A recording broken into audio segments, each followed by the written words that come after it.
Chapter 26. The Religion of History. Nehemiah 9. After the Carnival Lent. This Catholic procedure was anticipated by the Jews in the days of Ezra and Nehemiah. The merry Feast of Tabernacles was scarcely over, when, permitting an interval of but a single day, the citizens of Jerusalem plunged into a demonstration of mourning fasting, sitting in sackcloth, casting dust on their heads, abjuring foreign connections, confessing their own and their fathers' sins. Although the singular revulsion of feeling may have been quite spontaneous on the part of the people, the violent reaction to which it gave rise was sanctioned by the authorities. In an open-air meeting which lasted for 6 hours, 3 of Bible reading and 3 of confession and worship, the Levites took the lead, as they had done at the publication of the law a few weeks earlier. But these very men had rebuked the former outburst of lamentation. Must we suppose that their only objection on that occasion was that the mourning was then untimely, because it was indulged in at a festival, whereas it ought to have been postponed to a fast day? If that were all, we should have to contemplate a miserably artificial condition of affairs. Real emotions refused to come and go at the bidding of officials pedantically set on regulating their alternate recurrence in accordance with the calendar of the church year. A theatrical representation of feeling may be drilled into some such orderly procession. But true feeling itself is of all things in the universe the most restive under direct orders. We must look a little deeper. The Levites had given a great spiritual reason for the restraint of grief in their wonderful utterance, "The joy of the Lord is your strength." This noble thought is not an elixir to be administered or withheld according to the recurrence of ecclesiastical dates. If it is true at all, it is eternally true. Although the application of it is not always a fact of experience, the reason for the fluctuations in our personal relations to it is not to be looked for in the almanac. It will be found in those dark passages of human life which, of their own accord, shut out the sunlight of divine gladness. There is then no absolute inconsistency in the action of the Levites. And yet perhaps they may have perceived that they had been hasty in their repression of the first outburst of grief, or at all events that they did not then see the whole truth of the matter. There was some ground for lamentation after all, and though the expression of sorrow at a festival seemed to them untimely, they were bound to admit its fitness a little later. It is to be observed that another subject was now brought under the notice of the people. The contemplation of the revelation of God's will should not produce grief. But the consideration of man's conduct cannot but lead to that result. At the reading of divine law the Jews' lamentation was rebuked, at the recital of their own history it was encouraged. Yet even here it was not to be abject and hopeless. The Levites exhorted the people to shake off the lethargy of sorrow, to stand up and bless the Lord their God. Even in the very act of confessing sin we have a special reason for praising God, because the consciousness of our guilt in His sight must heighten our appreciation of His marvelous forbearance. The Jews' confession of sin led up to a prayer which the Septuagint ascribes to Ezra. It does so, however, in a phrase that manifestly breaks the context, and thus betrays its origin in an interpolation. 233. Nevertheless, the tone of the prayer, and even its very language, remind us forcibly of the great scribe's outpouring of soul over the mixed marriages of his people recorded in Ezra 9. No one was more fitted to lead the Jews in the later act of devotion, and it is only reasonable to conclude that the work was undertaken by the one man to whose lot it would naturally fall. The prayer is very like some of the historical psalms. By pointing to the variegated picture of the history of Israel, it shows how God reveals Himself through events. This suggests the probability that the 3 hours reading of the fast day had been taken from the historical parts of the Pentateuch. The religious teachers of Israel knew what riches of instruction were buried in the history of their nation, and they had the wisdom to unearth those treasures for the benefit of their own age. It is strange that we English have made so little use of a national history that is not a whit less providential, although it does not glitter with visible miracles. God has spoken to England as truly through the defeat of the Spanish Armada, the Puritan Wars, and the Revolution, as ever He spoke to Israel by means of the Exodus, the captivity, and the return. The arrangement and method of the prayer lend themselves to a singularly forcible presentation of its main topics, with heightening effect as it proceeds in a recapitulation of great historical landmarks. It opens with an outburst of praise to God. In saying that Jehovah is God alone, it makes more than a cold pronouncement of Jewish monotheism, it confesses the practical supremacy of God over His universe, and therefore over his people and their enemies. God is adored as the creator of heaven, and, perhaps with an allusion to the prevalent Gentile title God of heaven, as even the maker of the heaven of heavens, of that higher heaven of which the starry firmament is but the gold-sprinkled floor. There, in those far-off, unseen heights, he is adored. But earth and sea, with all that inhabit them, are also God's works. From the highest to the lowest, over great and small, he reigns supreme. This glowing expression of adoration constitutes a suitable exordium. It is right and fitting that we should approach God in the attitude of pure worship, for the moment entirely losing ourselves in the contemplation of him. This is the loftiest act of prayer, far above the selfish shriek for help in dire distress to which unspiritual men confine their utterance before God. It is also the most enlightening preparation for those lower forms of devotion that cannot be neglected so long as we are engaged on earth with our personal needs and sins, because it is necessary for us first of all to know what God is, and to be able to contemplate the thought of his being and nature, if we would understand the course of his action among men, or see our sins in the only true light, the light of his countenance. We can best trace the course of low-lying valleys from a mountain height. The primary act of adoration illumines and directs the thanksgiving, confession, and petition that follow. He who has once seen God knows how to look at the world and his own heart, without being misled by earthly glamour or personal prejudice. In tracking the course of revelation through history, the author of the prayer follows two threads. First one and then the other is uppermost, but it is the interweaving of them that gives the definite pattern of the whole picture. These are God's grace and man's sin. The method of the prayer is to bring them into view alternately, as they are illustrated in the history of Israel. The result is like a drama of several acts, and 3 scenes in each act. Although we see progress and a continuous heightening of effect, there is a startling resemblance between the successive acts, and the relative characters of the scenes remain the same throughout. In the first scene we always behold the free and generous favor of God offered to the people he condescends to bless, altogether apart from any merits or claims on their part. In the second we are forced to look at the ugly picture of Israel's ingratitude and rebellion. But this is invariably followed by a third scene, which depicts the wonderful patience and long-suffering of God, and his active aid in delivering his guilty people from the troubles they have brought on their own heads by their sins, whenever they turn to him in penitence.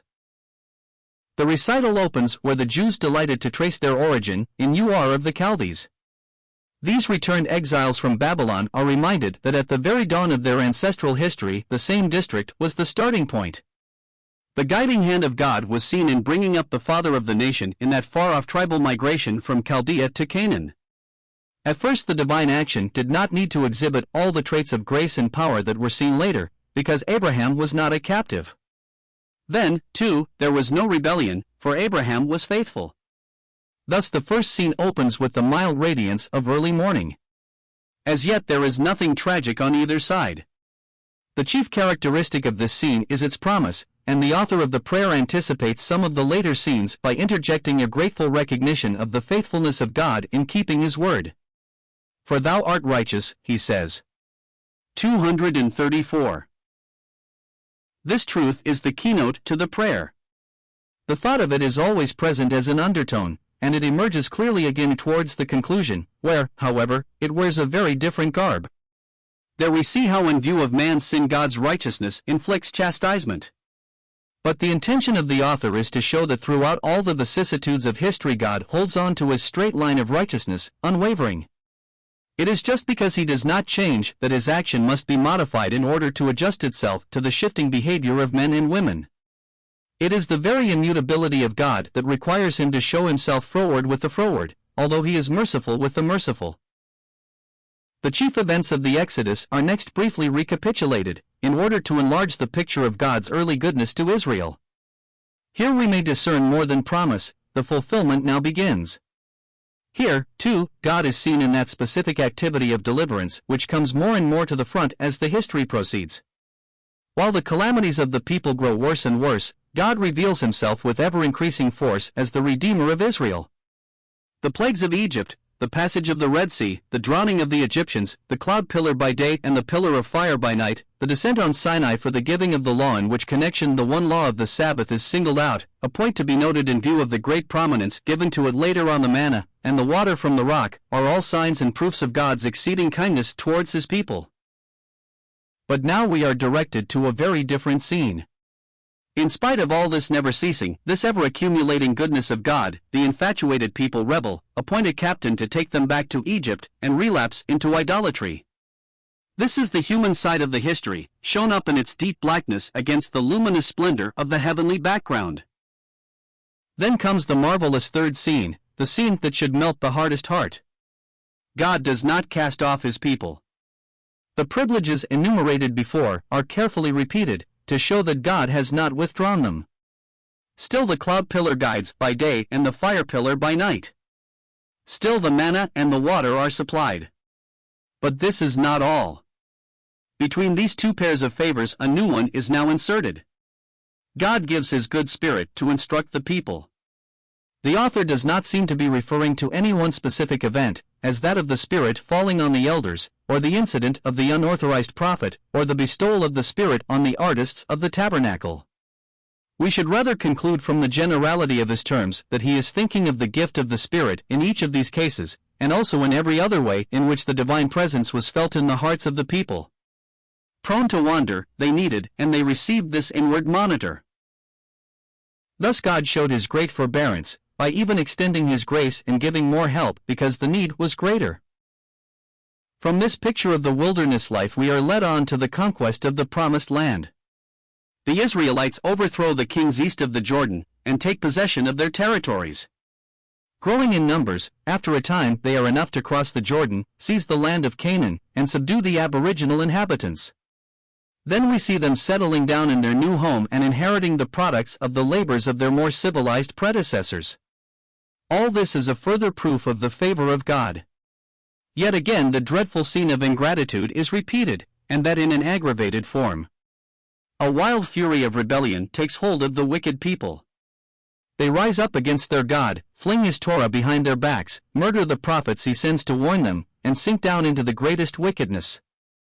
The head in front of their offense is the rejection of the sacred Torah. The word Torah, law or instruction, must here be taken in its widest sense to comprehend both the utterances of the prophets and the tradition of the priests, although it is represented to the contemporaries of Ezra by its crown and completion, the Pentateuch. In this second act of heightened energy on both sides, while the characters of the actors are developing with stronger features, we have a third scene: forgiveness and deliverance from God. Then the action moves more rapidly. It becomes almost confused. In general terms, with a few swift strokes, the author sketches a succession of similar movements. Indeed, he does little more than hint at them. We cannot see how often the threefold process was repeated, only we perceive that it always recurred in the same form. Yet the very monotony deepens the impression of the whole drama. So madly persistent was the backsliding habit of Israel, so grandly continuous was the patient long-suffering of God. We lose all count of the alternating scenes of light and darkness as we look at them down the long vista of the ages. And yet it is not necessary that we should assort them. The perspective may escape us, all the more must we feel the force of the process which is characterized by so powerful a unity of movement. Coming nearer to his own time, the author of the prayer expands into detail again. While the kingdom lasted, God did not cease to plead with his people.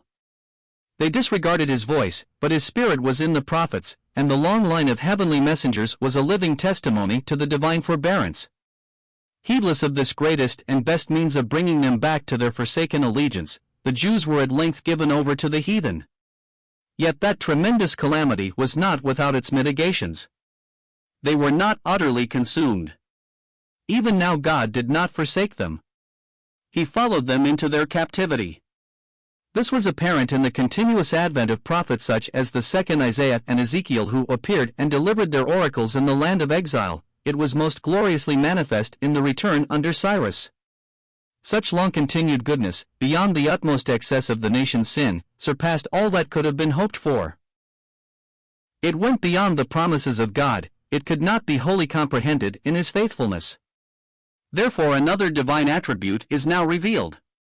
At first the prayer made mention of God's righteousness, which was seen in the gift of Canaan as a fulfillment of the promise to Abraham, so that the author remarked, in regard to the performance of the divine word, "For thou art righteous."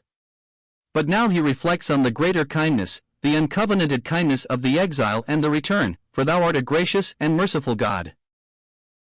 235 We can only account for such extended goodness by ascribing it to the infinite love of God. Having thus brought his review down to his own day, in the concluding passage of the prayer the author appeals to God with reference to the present troubles of his people. In doing so he first returns to his contemplation of the nature of God. Three divine characteristics rise up before him: first, majesty, the great, the mighty, the terrible God; second, fidelity, keeping covenant; third, compassion, keeping mercy. 236. On this threefold plea he beseeches God that all the national trouble which has been endured since the first Assyrian invasion may not seem little to him. The greatness of God might appear to induce disregard of the troubles of his poor human children, and yet it would really lead to the opposite result. It is only the limited faculty that cannot stoop to small things because its attention is confined to large affairs. Infinity reaches to the infinitely little as readily as to the infinitely great. With the appeal for compassion goes a confession of sin, which is national rather than personal.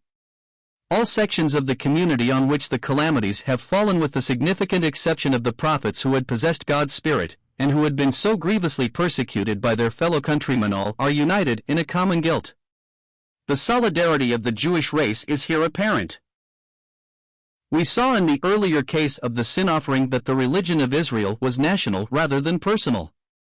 The punishment of the captivity was a national discipline, now the confession is for national sin. And yet the sin is confessed distributively, with regard to the several sections of society. We cannot feel our national sin in the bulk.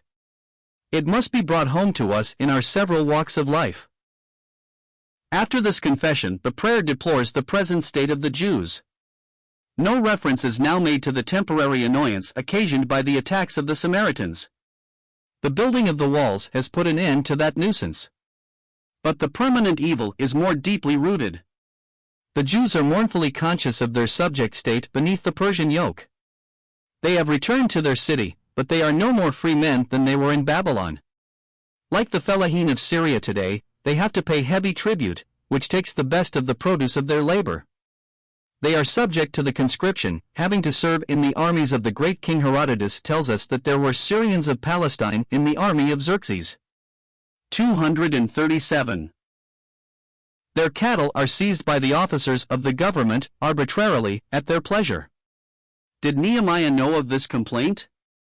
If so, might there not be some ground for the suspicion of the informers after all?